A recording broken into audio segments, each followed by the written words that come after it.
Hello, everyone, and welcome back to the show. This is Reservations, and I'm Rain Whalen. And I'm Stephen Applebaum. Or is it Applebaum? Depends. Depends on the region where you're from. Are you somewhat related to the Tenenbaums? No. Well, because you're not royal. And you don't live in a Wes Anderson movie? Jesus Christ. I'd kill myself. On camera. Yeah, very symmetrically, but it would... Just cut you in half. Yeah. It's a good little Wes Anderson joke. Sure. Well, welcome back, everyone. Man, this one, I really feel like we're going to have fun with this one, dude. Hey, man. I was, hang on. Before I get excited about this movie, Yeah. To tie it back to your tease for last week, let's get excited about this. We once saw Nope. Yeah, we did.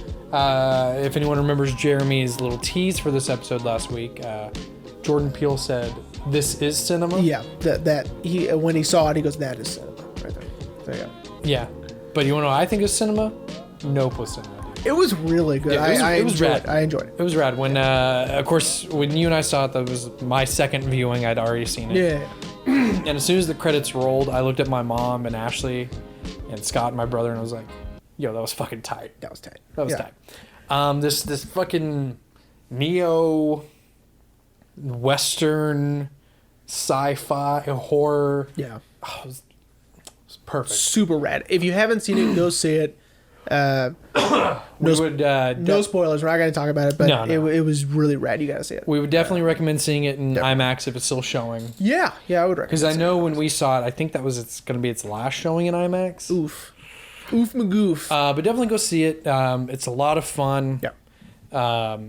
And I'm still trying to figure it out. I know. Yeah.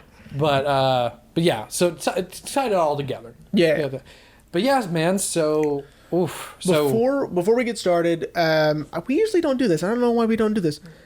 Spoilers for Phantom Thread. I think if you haven't seen it, this is one that you'll need to see as of right now, as of this recording. If you're watching this or listening to this in the far future, first off, thank you. Second, it might not be on Netflix anymore, but as of right now, it is on Netflix. So go check it out on Netflix, which is how I watched it this weekend. That's not how I watched it. Oh my God, dude.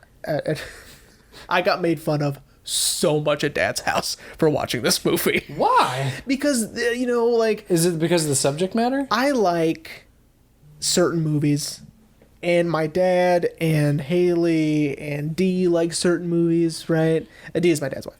And a romantic drama. And a romantic is not one of them. Like... I turned to Haley after a few minutes of it being on. I go, "Hey, what you doing?" She goes, "I'm so bored." I was like, "All right, fair." That's upsetting. Absolutely fair. I understand that this isn't for everybody. I apologize. I know that a movie like this can be hard for the average viewer. I think. Well, I mean, you know what? If they want even harder, watch A Ghost Story. Dad has. I watched it with him. What do you think of that? Thought it was slow, but he didn't hate it, and so I was like, "That's a win." Did he hate this? Oh, he didn't watch this. Oh, okay. No, he and Dee went to a Journey concert in Lubbock. Yo, that was pretty tight. They said it was awesome. They played all the hits, but it didn't have Steve Perry. No, it's got the little Filipino guy who does the. Who does Steve Perry better than Steve Perry? Pretty much, yeah. Anyway, so Jeremy, we should tell them what movie we're talking about. So again, spoilers for Phantom Thread. It is on Netflix at the time of this recording. So again, if you haven't seen it, go watch it and then come back. Because I think that, because it subverted my expectation, I think is one of the reasons why it hits the way it does, because I was expecting something completely different, and then it ended up somewhere that I wasn't expecting, and I was genuinely surprised and intrigued and entertained, as much disbelief as that would probably give Haley and Dad, but I was entertained. And I mean, so was I, man. I was on the edge of my seat. I mean, we'll get into it, but man, D-Day, Love Daniel Day-Lewis of the Crucible fame. Of Crucible fame. Nice. Shout out to the Crucible. No. No, take it back. Okay, fine, my left shoe. No, but for real, he was amazing. The cast was amazing, and again, we're gonna get into it. But Paul Thomas Anderson, man, an American filmmaker writing this very British movie, amazing. So Jeremy, hit him with that synopsis. Sure. A very high profile and well-to-do dressmaker is very set in his ways. Okay, he has a routine. He has many pet peeves. He is goal-oriented, but also very obsessive compulsive about a few things. Without it being extreme obsession compulsion. He runs the company with his sister, Cyril.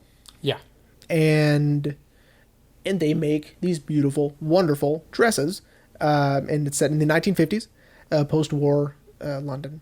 Yeah, 1954. Yeah. So he is going through the motions as always until he runs into Alma. Alma is a waitress at a cafe in the countryside of London, or Great Britain. Also, she was in your favorite movie, Old. That's right. She was anyway. Yikes. So when meeting Alma, he immediately is drawn to this woman and invites her to back to his place, and he fits her for a dress, and and they begin this relationship.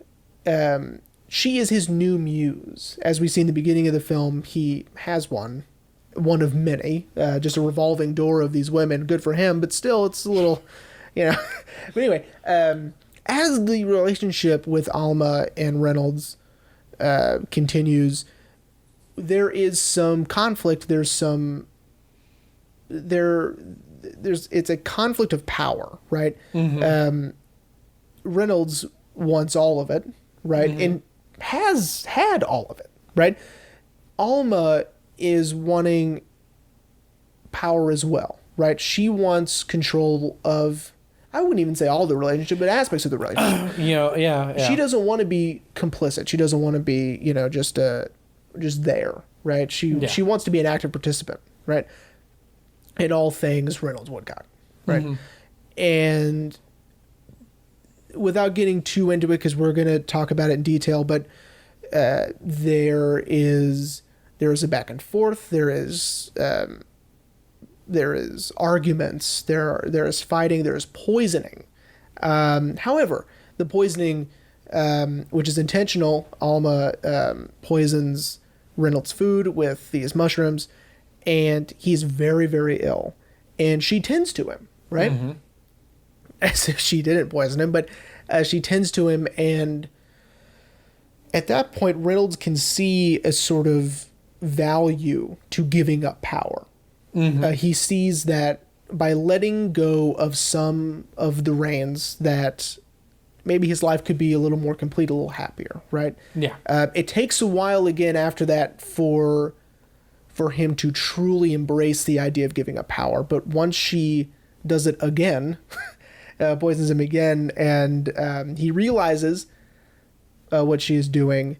They both realize that this, as unconventional as it is, works for their relationship and will be everlasting. Yeah. And a very literal toxic relationship. Literally, yeah. Yeah. And that's Phantom Thread. Yeah. Sort of. Yeah, we're going to get into it because, man, because I think, and we'll talk about it eventually, because it's all I want to talk about for a while is, I have his name here. That probably didn't register. A Johnny Greenwood score. Oh, yeah. Right. Which, for those of you listening, of course, open and close this episode.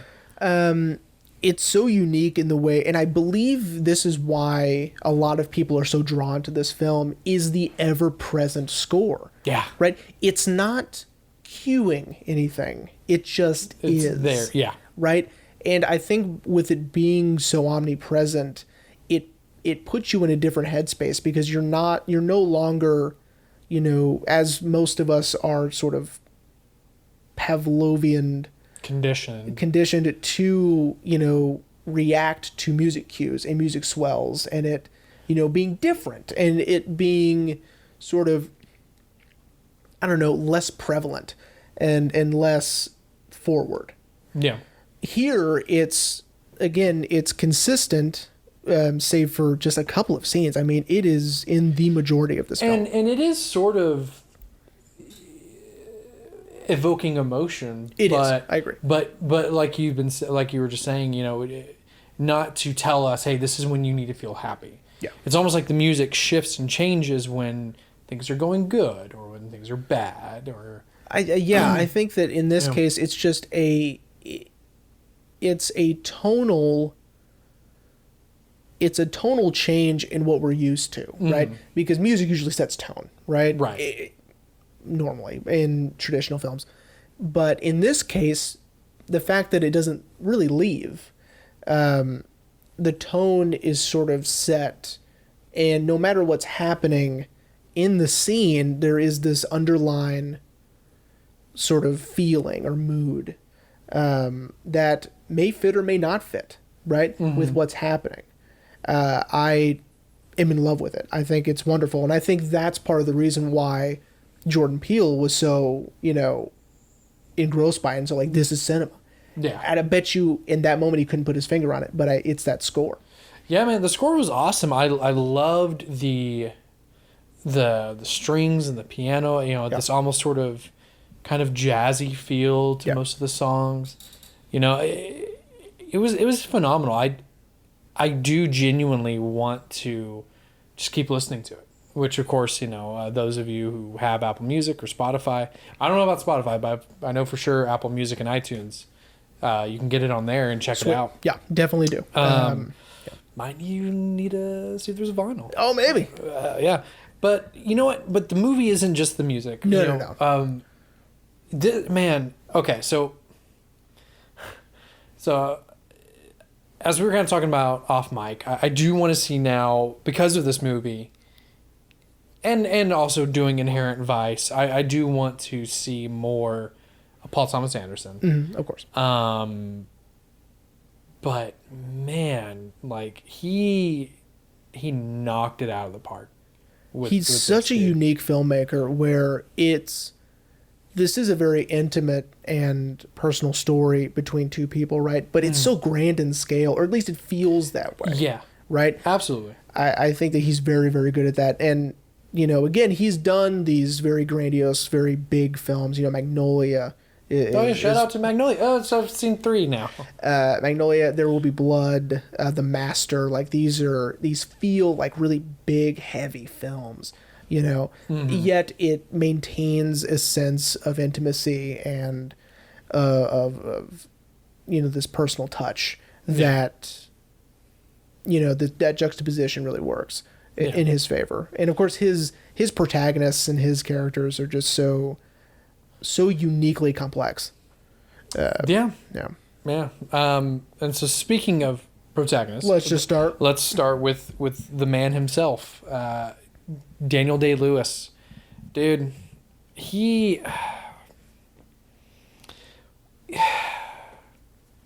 so selfish of him to have retired. I'm just gonna say that. Look, he is amazing. Yeah. He's an amazing actor. His level of method acting isn't... I mean, it can get extreme from what I've heard. Like, I think on The Crucible, he didn't... I've read a couple of things where but I am of the philosophy that you don't need it to be good, right? You don't need to be a method actor to be good. Yeah. I think I've told the story on the podcast with Jack Nicholson. Yeah. Just switching, right? I think that's more impressive than having to stay in it, right? Yeah. I think, it works for D-Day. That's fine. Right. Right. I think that we've gotten a lot of good out of it. You know, again, There Will Be Blood is amazing. It's tremendous. Did you see Lincoln? I didn't see Lincoln. I did not see Lincoln. No, it didn't interest me in the slightest. But I want to, just because of the one review I read where it's like no one's been able to capture Lincoln's voice very well, but he did. Yeah. Yeah, but from historians' Yeah. right. I've heard that as well. Billy the Butcher in Gangsta New York. dude, You know, don't even talk to me about Gangs of New York, man. Fucking love that movie. you know, these performances, he's a chameleon, right? Yeah. Yeah, and he just kind of like Paul Thomas Anderson, they can melt, like they can genre hop so well. Yeah, I agree. You know, and so and this is no different. You know, I hate this is his final movie and he retired, but We'll see. But at the same time, what a way to retire. Like, what a performance to give, and then just be like, all right, I'm done acting now. Yeah, he's not in accounting. You know what I mean? Like he can come back anytime he wants. Yeah. You know what I mean? He didn't have to fill out paperwork with HR. You know what I mean? Like he can. All right, we gotta print you a new acting card now. Yeah, sorry, you know. man. Gotta issue you a new gun, you know. Hollywood HR. That's a busy office. But okay. So Reynolds Woodcock. Yeah. Don't take offense to this, all right? I might. 30 minutes into it, I was like he reminds me of Jeremy if Jeremy was left unchecked. Very, very set in his ways.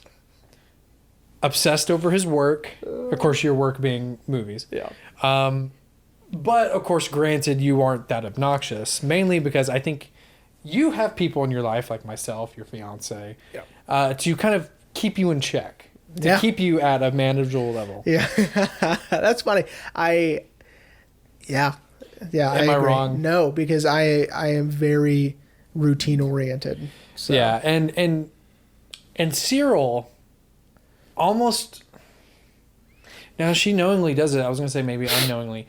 She feeds into these. Like she doesn't try to, well, hey, try this once or something like that. She, you know, like with Alma, you know, if he can't have breakfast, it takes him forever to recover. Yeah. So maybe have breakfast in your room from now on. You know, instead of saying like, hey, why don't you chill out and just have breakfast? You know?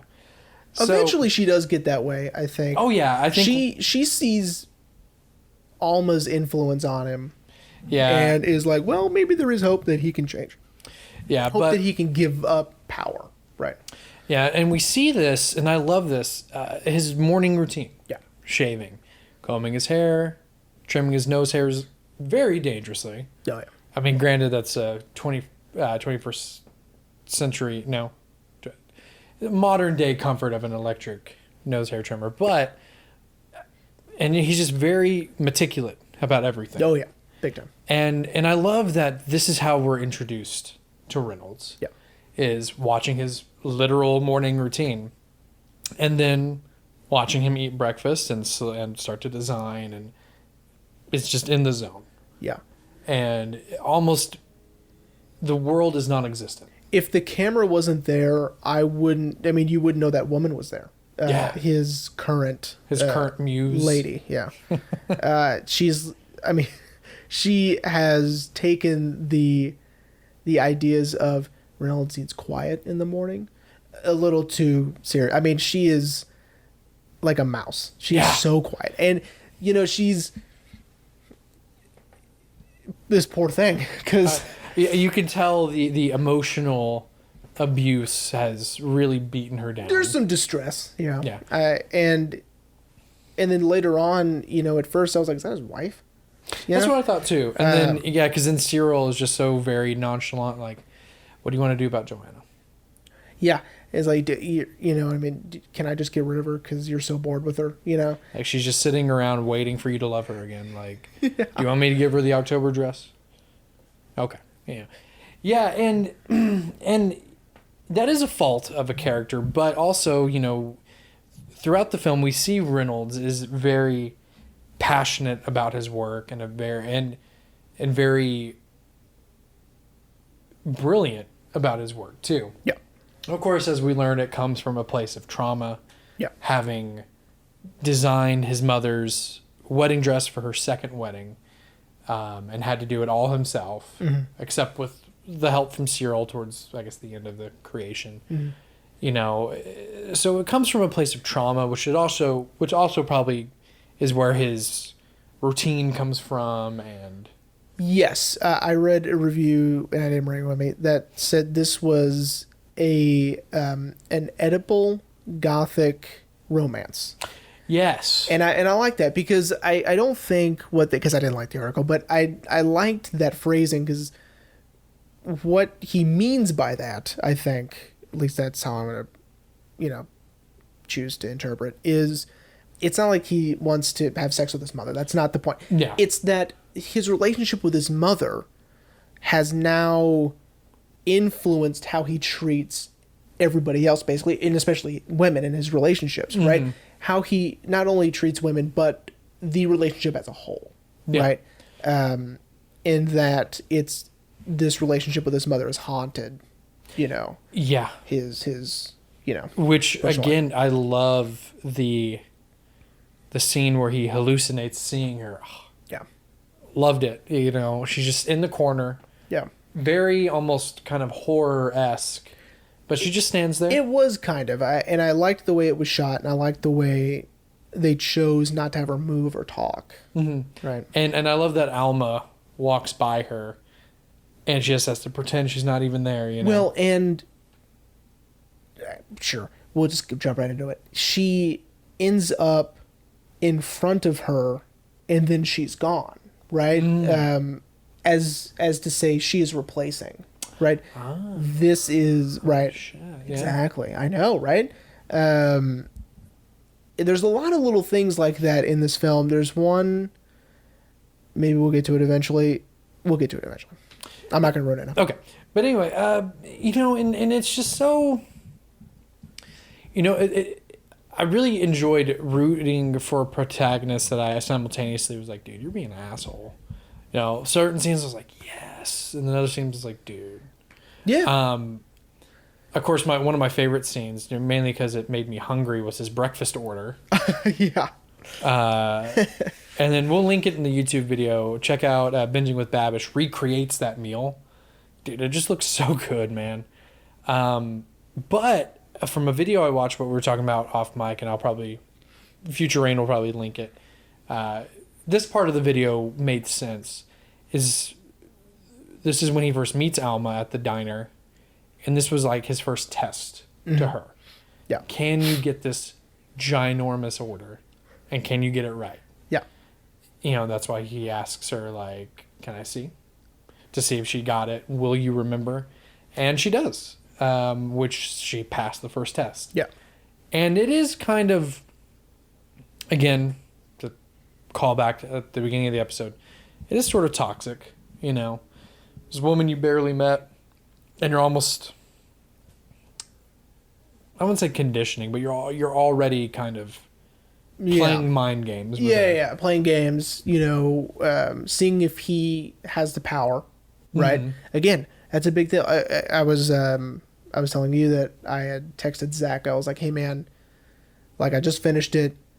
That was wild. I wasn't expecting it, like, what did you think? And one of the main things he was talking about was this conflict of power. It was this someone who wants to keep it and someone who wants to take it, right, in a sense. And I love the way he put it. And he was, he got it. Zach got it. So good job, Zach. Shout out to Zach. Yeah, man. That was rad. And you're right. And even during the dress fitting, which is very interesting because, again, he just met her, right? Yet this is another part of this. He has control over everything, right? Well, and it's also where we see him at his most passionate. Yeah. Because it's another part of that video I watched where he's not doing this for monetary gain. He's not expecting her to sell this dress to her. He wants to do it for her. Yeah. But he has full control. Right. There's that line where he was negging because he goes, you don't have breasts, he goes, but it's my job to give you some if I want, it's that it would have been something to say, it's my job to give you them. But then he added, if I want to. Almost sort of Right. subtly putting her down, reminding her like, I can design a dress where it just shows off your features. Yeah. Yeah. Yeah, man. Again, I loved having a protagonist that you hate to love, but you love to hate. Yeah. You know, both of those things. But that's also a good segue into Alma. Yeah. You know, because we really experienced the movie through her eyes. Yes. I would say she's the true protagonist. Yeah, Oh. absolutely. Because, you know, we are seeing the emotional abuse, the negging, you know. It's a And modern sure- term, but Yeah. And sure, it's, you know, at the beginning it's very exciting and it's very new and fresh, but then we see it taking its toll, and then, you know, and it's I love that she is sort of, she never really gets discouraged, I think, by anything yeah. that he does. I think that a big example of this is breakfast.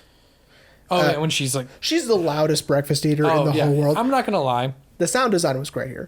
The sound design was great, but yeah, that was bothering me, and I'm like, oh my God. Oh my God, right? How, is that toast made out of granite? Because she's like scraping I know. the butter on the toast. I know, like, it's too good. And I'm like, that would have bugged me. The loudest water pourer in the world, right? I mean, she's this, you know. Well, which I love. The water pouring comes back at the end of the Yes, absolutely it does. movie. Intentionally trying to be as obnoxious Oh, as yeah. she can. Yeah. But yeah, you know. But again, these are her ticks. These Yeah, and what I- make her her. And I think that this time it was unintentional. I think she's just having breakfast. Yeah. But once she realizes, well, and of course, blatantly told that, you know, it's, you can't do that, not with Reynolds here. She's like, he needs to calm down. You know? Yeah, she does say, yeah, he's. Which is so I think unique. he's being fussy. Which is so unique because obviously in this time, women don't really say things like that. And I think Alma is sort of this very modern, take charge, you know, free thinking, strong headed.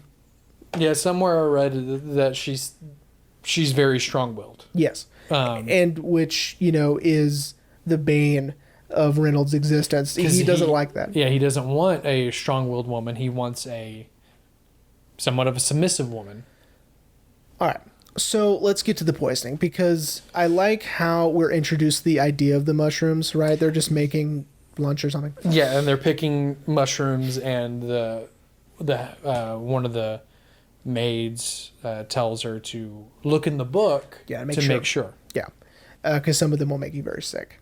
You know, the term poisoning is accurate, but it also makes it sound like it's deadly. It's not. It's just, it makes them sick.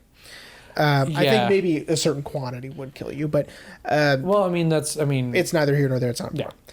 But because I don't think when PTA was writing this, I don't think his end goal was she wanted to kill him. no. No. No. Which we'll get to. Not at all. Yeah, we will. So when we get to this point where she has sort of had not enough, but she just wants to take him down a peg in a way. I think it's sort of, I think the first poisoning was more of a I'll show you. yeah, kind of. It's sort of a spiteful sort of like, Yeah. you know, go fuck yourself. And Yeah, because this is after the dinner. Yes. She makes him this really nice dinner, and he freaks the fuck out. Yeah. About the asparagus, and then why are you acting like this? yeah, the butter and all the that bu- stuff. yeah. Because she sent everybody away. She wanted this really nice surprise. And of course, this is not. His routine. No, in fact, he is coming back from a nightly walk. We are talking, he does this every day. Mm-hmm. And so, again, sending everybody away throws him completely off his rhythm. I would think that, and this is just a spontaneous thought I just had, but there's a possibility he could be on the spectrum of being stuck in these routines and having Yeah. and freaking out when something goes wrong and out of these routines. I think that it's a big possibility that he might have been. Yeah. I don't think that's intentional, but yeah. So the poisoning. So once he's sick, I think in Paul Thomas Anderson, when he got the idea for this film, was very sick at home, and his wife Maya Rudolph. Shout out to Maya Rudolph. If you guys love Saturday Night Live, Bridesmaids, she's also in a couple of his movies. Maya Rudolph. She does the best Beyonce impression. She's great. Big fan. So when she was taking care of him, he said, and he had realized and noticed just how much she loved him and just how she was looking at him different when he was sick, and just so sweet and so loving, and that's when he first got the idea of like, that's really interesting, right? Because now Reynolds can see how much Alma cares for him, right? And what it feels like to give up control. And to have someone care, I would not care for him, but to really take control over all of this. You know, she sends his sister away, sends the doctor away. Well, she doesn't really send the doctor away. They both do. They both do that. But yeah, he sees that she, you know, gets him fresh pajamas once he sweat through them, you know, brings him water. And he really, this kind of light bulbs him. Yeah. And in one of the articles I read, I liked it because it was a little more analytical. It was a little more reading between the lines, which I like.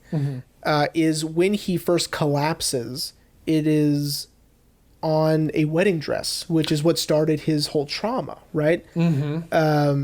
And he damages the wedding dress both with his shoes and he puts a hole in it. I do like it takes his sister a while to figure out what's happened, because they're like, Mr. Woodcock, he collapsed. Who? Because she's just so like, like, what? Yeah, that's impossible. Yeah, because he's a workaholic. There's no way he collapsed and ruined the dress. Yeah. What are you talking about? How did it get shoe polish on it? Yeah. From his shoe. And she's like, who? It kind of made me think of, as I told you last week, I've been rewatching Boy Meets World, where there's one episode where Feeney keeps telling Sean to open a book. And Sean goes, what? And he just keeps doing it. Open a book. What? And that's what it kind of made me think of. Like, who collapsed? Mr. Woodcock. What? Yeah, exactly. It's that sort of disbelief. And again, I do like that sort of added detail, intentional or not, and I'm sure it is, the fact that it is a wedding dress that he ruins. And, you know, not only is it something he's working on, something he's passionate about, which is a dress in general, but that it's a wedding dress. Yeah. And it's a wedding dress of someone who he's designed many dresses for. Yeah, exactly. Which we get in the dinner scene. And and Alma, you know, I feel like this wasn't explored more, and I'm kind of glad it wasn't, is sort of her sort of jealousy of this princess, right? They call her Your Highness. Duchess? I don't know. Those were German flags, I think. They call her Your Highness. I don't know. But, you know, she's sort of jealous in a way, because she mentions how beautiful she is, and, you know, wanting a reaction from Reynolds. Because she does, when they're fitting her, Alma just walks up to her out of nowhere and tells her how she is happy for her and wishes her good luck, and then just randomly goes, you know, I'm Alma, I live here. Yeah. It's sort of, you know, it's boasting. It's sort of, you know, showing her I'm the alpha. You know I'm the captain. Right, exactly. Like I run this bitch. You don't do shit. You know, it's one of those where she is sort of establishing dominance. Right. Yeah. Right away. By the way, Vicky Creeps. Anyway, she's amazing. Who plays Alma? Yeah. She's incredible. Do you forgive her for Old Now? No, but this is before that, so she's fine. Again, incredible performance. I especially love the close-ups of her talking to the doctor. Is that who she's talking to? Yes, because this is okay. Hey, we haven't even talked about the narration and that the movie opens with the end of her telling the doctor pretty much why Yeah. she's doing this, and then hearing her voice, and we're cutting back to them occasionally. Yeah. Which I loved. Brilliant. Right? Yeah. Brilliant. I completely agree with you. All right. So one of those sort of read between the lines moments that I really like in this film I think I know what you're gonna say. is when he is finally recovered and he's going to ask her to marry him, right? They're in the room where the dress is, right? And so you have the dress and you have them. And then as they're talking and as they're, he's sort of begging in a way, or not begging, but sort of like, she's toying with him, right? Yeah, because which is another way of sort of taking the control of the situation where he's asking, will you marry me? Will you marry me? And she's not saying anything, right? Until she asks him, taking the control and flipping it and, being the dominant one in this conversation. But we get the slow push in and the dress is disappearing and then it's gone out of the frame. And what's more impressive is that he doesn't even look at the dress. He goes straight to Alma, right? As if to, Alma is now the most important thing to him, which is interesting, right? Yeah. Because I think at any other time, if he had ruined a dress, which is impossible to think about, but he would go straight to it. Like, do they fix it? Yeah. Right? But no, he doesn't care, right? And then eventually neither do we, the audience, because it's gone, right? Yeah. It leaves the frame and then it's just those two speaking. So it's very dense. This just one shot is so dense with importance to the story, because not only do we get this sort of poetic visual storytelling, but then we also get the literal you're not going to ask, I'm going to ask, which is also very important by this sort of shifting power dynamics between the two of them. And I love that Paul gives us a little bit of hope that things are going to be different now that they're married, because we see them I had to look it up. We see them in Switzerland having a very nice honeymoon. At least, he shows us a little bit of cracks, like when she's buttering her toast and he's like the loudest toast butterer in the whole world. I know. At least in Europe. But, they're having a somewhat nice honeymoon, and, and Paul Thomas, is kind of letting the audience know, like, hey, things are going to be different now. Until they come home. And Reynolds kind of falls back into his old ways again. Yeah. He falls back into his routine, can't change. The dresses are what's important. And I think Alma recognizes that. But she's like, no, I've come too far at this point now. My friend Wendy, who watched the movie also this weekend, said they make backgammon look so hard. Oh my! I've never played backgammon. I've never have either, but she goes, it is not that hard. You know what I mean? So that was the thing she took away from the movie the most, was they made backgammon look impossible. And it's not. I've never played. It involves math, so forget it. But I love that this whole dinner sequence is where we kind of get our first cracks, that things are not. And that woman. Yeah, I didn't like her. Well, no, because she's against our girl Alma, but exactly, yeah, and she was like, not to be racist or anything. Like, what the fuck does that mean? You know exactly what it means. It means I'm about to say something racist. Well, yeah, no, I know that, but I know where that come from. I know. Yeah, she's pretty gross. Well, she clearly has a thing for Reynolds. I know, that's what, and I thought that was gonna, and I'm glad it didn't. Again, subverting expectations. I thought it was going to turn into an affair. Yeah. Right? It'd just be one of those boring things we've seen a million times. Well, and I think Paul Thomas did that intentionally. Of course. It made it seem like Alma was going to have an affair or Reynolds is going to have an affair. Yes, because she was being friendly with the doctor. That lady's godson. That's right. But that lady also was stirring the pot too. Like, she hasn't looked at you all night. Yeah. But of course, it's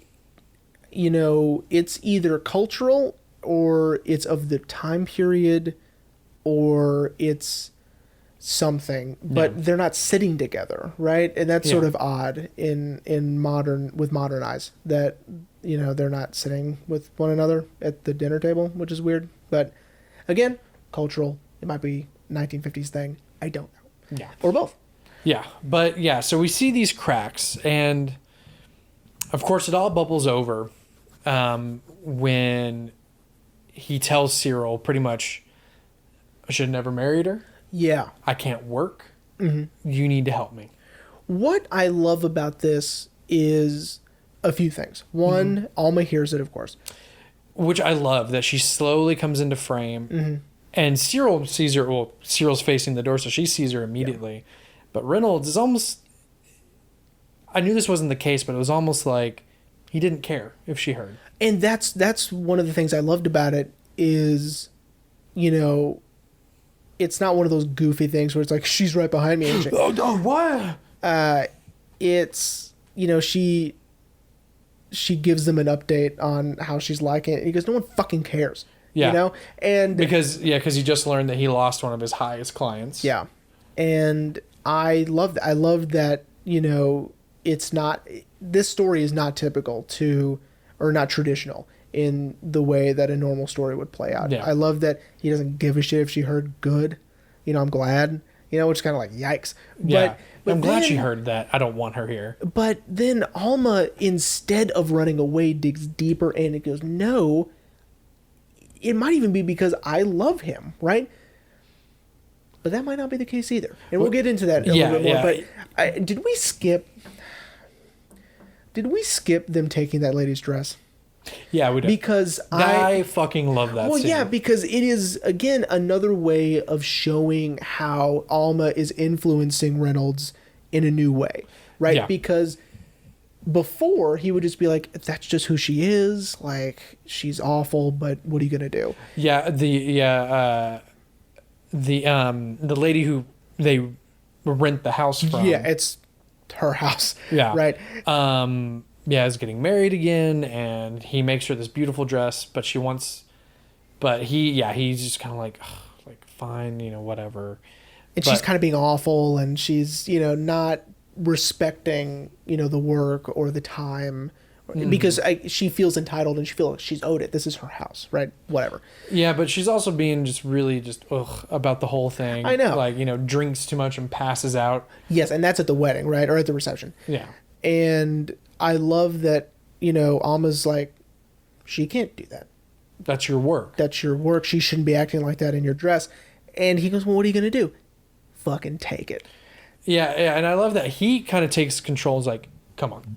And yeah, once he gets the idea, he goes, that's a good idea, right? Or whatever. Pretty much. And, yes, he's taking control of the situation, but this was her idea, right? And this is her influence. Oh, and I love that scene so much because he's already out of 10. Yeah. But he's being still somewhat respectful to either that lady's mom, or because he calls her by her nickname, Tippy. And he's being somewhat respectful, but then he's like, either you take off the dress or I'm going to go in there and fucking take it off myself. Yeah. Like, he gets pretty nasty with her. And then she just kind of was like, but I love that he goes, Alma, and she marches in there. And immediately starts taking it off. By the way, that dress sounded cheap. the way when he was rolling it was making that crinkly sound. I don't know. It didn't seem very high end to me, but what do I know? I got this shirt at Goodwill. I was just about to say, dude, don't you buy your clothes from Goodwill? I do. This is a great shirt. Okay, so my wife and I do too. They got some hot deals. They do. They got hot deals. Yeah. So I'm glad we went back for that, because that it is a positive change. Yes, because after they march out, he gives her this very passionate kiss of like, almost thank you. Yeah. Thank you for pushing me to take pride in my work. Yeah, and not just pride in my work, but standing up for someone who doesn't deserve it. And who is disrespecting it, right? Yeah. Someone who, scenes earlier, these two women go up to them at the restaurant and say that she wants to be buried in one of his, someone who is truly in awe of his work, and then someone who is just, stepping all over it. Yeah. Yeah, and making him come to a wedding that he doesn't want to come to. Right. You know, because she's like, you know, I would love it if you'd come. And he's like, you know, very respectfully, you know, it's not really my place. You know, I would insist you come. And he's just like, Yeah. Yeah, I love that scene so much. Because, And it's one of the few times someone has power over him that isn't Alma, right? Yeah. Because she holds the place of business over him, right? And I think that you know, him, again, it's all about control, it's all about power, right? Mm-hmm. Because once Alma inspires him to take the dress back, that's him taking back control, Yeah. right? It's, you know, you don't have power. It's that great Bane line, not to take it to The Dark Knight Dark Rises. Rises, but you know when Oh, it was the one about being in darkness, right? yeah, that's right. No, he goes, you know, I've paid you a small fortune, and he goes, and this gives you power over me, right? Oh, with Ben Mendelsohn? With Ben Mendelsohn, right? Shout out to Ben Mendelsohn. It's such an amazing actor. So it's that sort of, that's how he feels, right? Yeah, he goes, absolutely. You can't treat me like that. I don't care if this is your building. Well, and I love, I love when her son comes in the frame and he's like, Cal? Almost just like, Yeah, just fuck off. yeah, exactly. Yeah, Like, we're taking the dress back that I designed for your mom. I do love it. He goes, Kyle. And he's just like, Mr. Woodcock? Sure. Sir? Yeah. Sure. Well, no, it definitely already seems like her son is already sort of told what to do and not to All the complain. time. Yeah, whatever. All right, so now we go back. Okay, yeah. So yeah, because I did want to mention, because by this point, you know, when Alma hears pretty much that the man she married doesn't want to be married to her anymore, I love that. Is that before or after the New Year's? Because that's also a big deal. When she wants to go Before. dancing. When she wants to go dancing. It's after the whole fucking, you know, not to be racist. Oh, it's after that. It's after the dinner that. party. Because the doctor invited her. Right. Like, hey, That's right. And she wanted to Absolutely, go. you are correct. Yeah. Yeah, and Reynolds begrudgingly marches down there to retrieve her. By the way, I'm on his side. That place is chaotic. I didn't like it. Well, yeah, but you don't like people, so. That's a good point. But yeah, but I love that in her own way, Cyril kind of defends Alma. Mm-hmm. You know, when he tells her that, you know, you have to help me. I made a terrible mistake, you know, and Alma, Yeah. you know, tells him, you know, she goes, "Thank you, Alma." And he's like, "Well, aren't you two just the respectful pair or something like that?" I think that, you know, it's such a wonderful breath of fresh air for Cyril to see a woman like Alma in Reynolds' life. I think she does see it as positive, and she does see that she does have a positive influence on him and will make him better, right? You know, not that she has too much of a problem with the way he is, but she does see that if things change, that's good, right? Yeah. And you could tell even in the beginning of the film, she just hates these, you know, these boring, Women, yeah. complicit women that are, you know, barely people. Yeah, right? and, you know, and at first, you know, you kind of think that Cyril just doesn't like Alma, but then over time starts to respect her because she even tells Reynolds at one point, like, "Well, I'm very fond of her." So Yeah. Yeah, which is cool because she's such a brick wall, you know, because like you can't read her at all. yeah, I know. Yeah, Cyril is And she, you know, she's got some pretty zingy one-liners. I read part of an article because I didn't like it. Is this the same one you didn't like? No, I think it was a different one. you It's didn't a different one. I like? read like 5 today. One of them was, "This is a screwball comedy in disguise," sort of like in the vein of like Arsenic and Old Lace, and you know, like one of those like night or His Gal Friday or Philadelphia Story, and that it's really Cyril. That's part of the, because she's got those one-liners that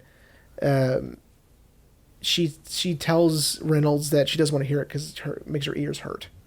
Oh yeah, You know, stuff like that, like little jabs. It's the part where they're having breakfast, and because that's when she says, you know, "What are you gonna do about her? You treat her like a ghost, and I'm quite fond of her." Yeah. Yeah, and then because he says something about it hurting something, and that's when she's like, well, hearing your whining makes my ears hurt. Yeah. Yeah. She's funny, you know? Yeah. Definitely she is the older sister. I think that She's the older sibling. in that article they were reaching, I think they were wanting a subversive take on this. And there is humor in this film. I don't think it's as Zachy and Wayne and zany as they want it to be. Yeah, like or as they think it is in disguise. Like in our Call Me By Your Name episode, where the comedy is very intentional. Yeah. Yeah, this one is, you know, it's there, but it's not the driving force, right? Right. Okay. So we're building up to the last shout out to the other movies we've done like this, the last 15 minutes of the movie. Yeah, and in fact, Zach did compare this film to Mulholland Drive. Yeah. Which I loved the comparison because you wouldn't think about it normally. These two films have nothing to do with one another, but yes, the shift in tone and the sort of unexpectedness of it, and of course the character dynamics, right? I love the comparison. I think it was a phenomenal job that he did. So good job, Zach, on the Mulholland Drive comparison. Shout out to Zach. I mean, he's doing great. He's doing God's work out there. Maybe we should hire Zach as our intern. Have him sit off mic like most other podcasts and be like, oh, is that right, Zach? It was. Okay. As if we're making money to hire anybody. He'll get to see it in action live. You're right. That's his payment. Could you imagine, though? No. I mean, that'd be tight. You know, he'd just sit off mic and we hook him up with the mic over there. But like, it's worth the 4-hour drive both ways. That's right. In Lubbock, yeah. Anyway, yeah. So okay. So Alma, I think this is where she's kind of had enough. As you're saying with the first poisoning, it wasn't necessarily I've had enough. This is more of a I'm getting back at you. And in this case, I think it also is how he was when he was sick. Mm-hmm. It changed him, right? Yeah. And at least for a short while. And she's like, let's do that again. Yeah. But rather than just let him... So she makes him a very lovely looking omelet. It does look really good. I would eat it. I mean, maybe not this one, but a version of this one. And as he's mid-bite, she then... pretty much like a 1960s villain, lays out her entire plan. I want you on your back. Mm-hmm. I want you weak. Mm-hmm. So I can take care of you. And then I want you strong. Yeah, it's breaking you down and build you back up again. Yeah. In a way. And I love that, you know, in a sense, and I think it's pretty obvious that he knows what's in the omelet. Yeah, because he's watching her make it. And he's waiting for her to say something, right? Mm-hmm. That's why he's going so slow. And that's when he's mid-bite, he goes, she's not going to say anything, you know? No. Thereby, you know, this sort of battle of wits between the two of them, very similar to, in a way, in The Princess Bride, with the iocane powder. Oh, yeah. It's sort of like they're both waiting for the other one to say something. Like she's waiting for, I know what's in here and I'm not going to eat it. Yeah. And he's waiting for, don't I put something in it. Yeah. But then he decides to do something that I wasn't expecting. No. He swallows it. He eats it and he goes, let me kiss you before I get sick. Yeah. Unreal. And then of course it explodes in this flash forward sequence of them madly in love, having kids, going to parties. Yeah. Whether or not it's real, right? Mm-hmm. Well, and I love that's how it ends. Yeah. You know, because she's telling Reynolds all of this, and then you know I'm taking care of your dresses, and making sure that no dust is on them, and then we cut back, and he's like, that's all well and good, but we're here now. Yeah. And I'm getting hungry. Loved it, dude. Loved it. Yeah. But yeah, you know, and it's, again, very toxic that he willingly accepts this. Willingly saying, okay, I will let you make me sick. Yeah. If that means that when I get better, our relationship is going to be stronger again. Let me tell you something you probably missed. I mean, that's why we have this. It's been a few days. So it's either it cuts back to him. Does it cut back to him in the kitchen? No, right? It's all audio. During When he says that's all well and good, but we're here now and I'm hungry. No. Okay. So it's during the dressmaking, Mm. right, where he's fitting, right? Yeah. You think it's a flashback to that first time, or that one of the times when they're doing, but I think it's a flash forward because he's not wearing his jacket. Mm-hmm. His jacket holds a lock of his mother's hair. Yes. And so he's not wearing it. He no longer needs it. He no longer needs this sort of security blanket of his mother with him at all times. He sews a lock of his mother's hair in his jackets. We skipped over that, but that's important. Yeah. Again, it's a part of that trauma. It's a reason why that guy said this is an edible, gothic drama, which I can't get over that. Well, observation. And it also kind of ties it back to their first dinner together when he tells her, carry her with you always. Mm-hmm. Because he's projecting his own trauma onto her. Just because he has to carry his mother with him, doesn't mean she can. It almost seems like Alma is free of the familial chains. And now that he has this new and complicated and nuanced relationship, he no longer feels the need to have his mother with him at all times. Yeah. Yeah, which is very interesting. Yeah. I think that, the fact that this dynamic and this sort of this way of dealing with their troubles, right? Mm-hmm. Or their differences or their conflicts.